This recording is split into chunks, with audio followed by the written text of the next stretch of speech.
বন্ধুগণ, গাঁটি কচুর একটা নতুন রেসিপি আমি আপনাদের সঙ্গে শেয়ার করছি। গাঁটি কচুর তো অনেক রকম রেসিপি খেয়েছেন, একবার এইভাবে বানিয়ে দেখুন।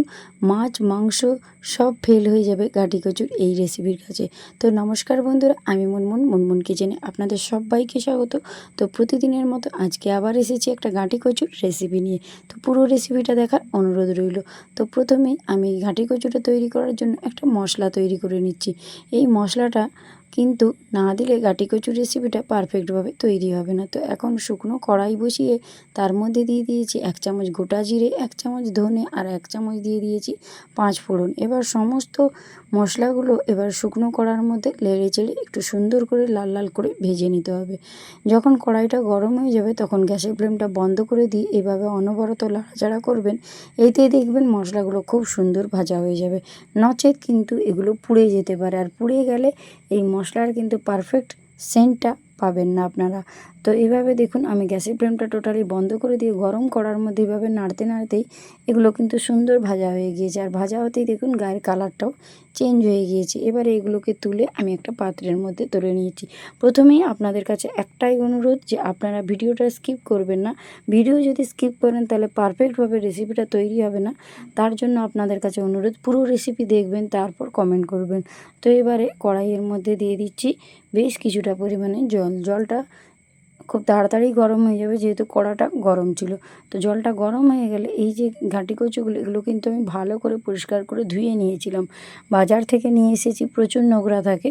তো ভালো করে আগে ধুয়ে নেবেন, তারপর এইভাবে খোসা সহই এইরকম জলের মধ্যে দিয়ে দেবেন। জলটা যখন গরম হয়ে যাবে তারপর দেবেন। এবারে এর মধ্যে দিয়ে দেবেন একটুখানি লবণ, অবশ্যই লবণটা দেবেন। দিয়ে ভালো করে একটু নাড়াচাড়া করে এটাকে ঢাকনা দিয়ে গাঁটি কচুগুলোকে একটু সেদ্ধ করে নিতে হবে। ভালো করে সেদ্ধ করে নেবেন বেশ কিছুটা সময় ধরে। তো ওটা সেদ্ধ হতে আমি এই মশলাটা, যে ভাজা মশলাটা আমি তৈরি করেছি, এটাকে হামানদিস্তার মধ্যে দিয়ে খুব সুন্দর করে গুঁড়ো করে নিচ্ছি।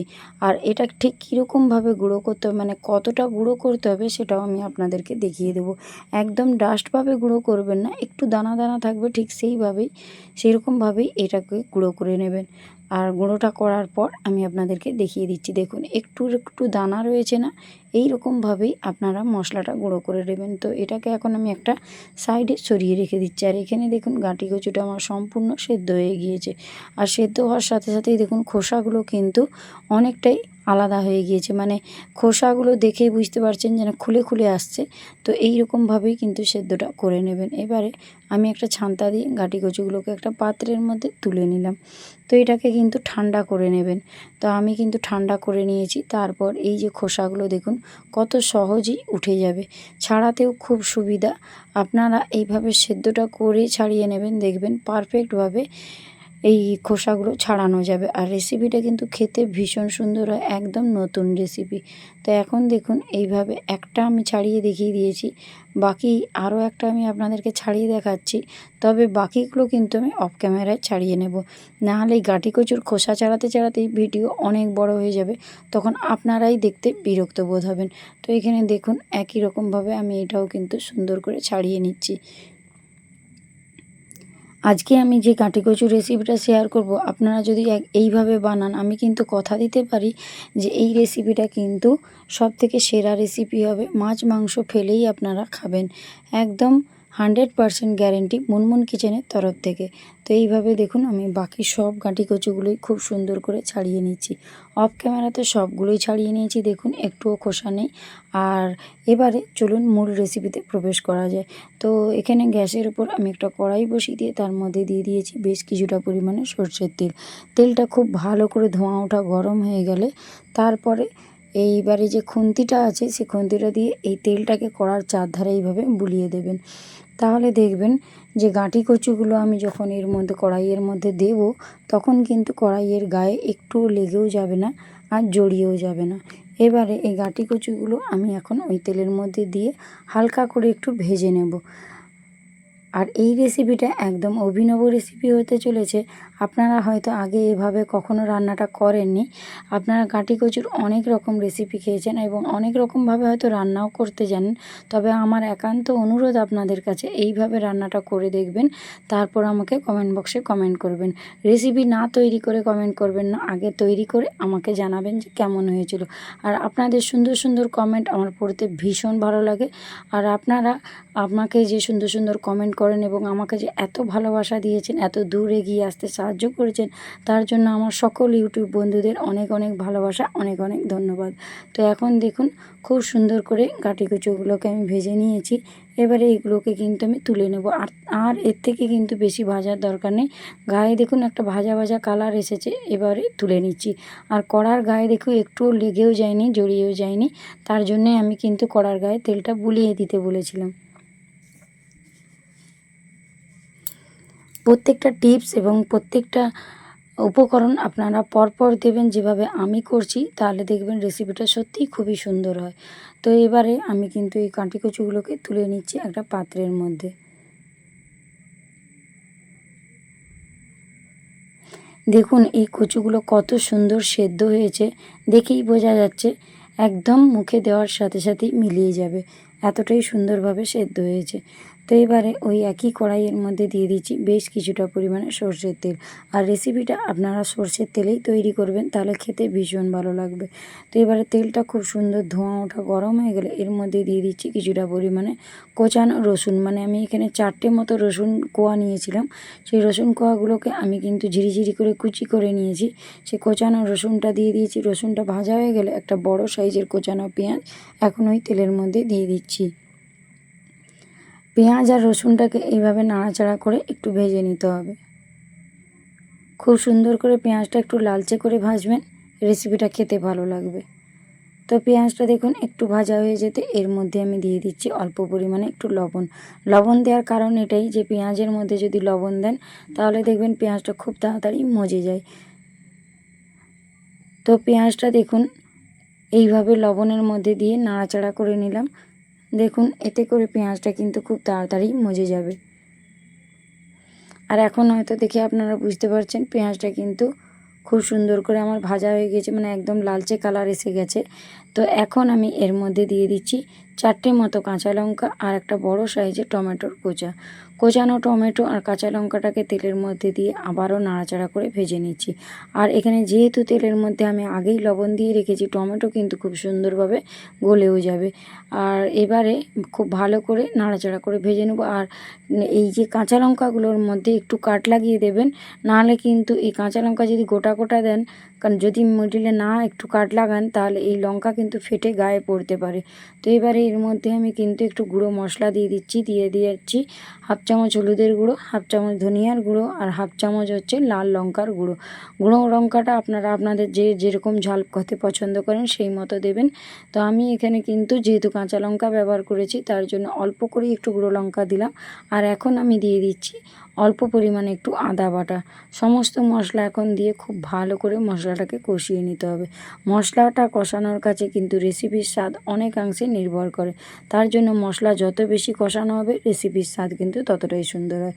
আদার কাঁচা গন্ধ বা মশলার কাঁচা গন্ধ ছাড়লে কিন্তু রেসিপি একদম ভালো লাগে না।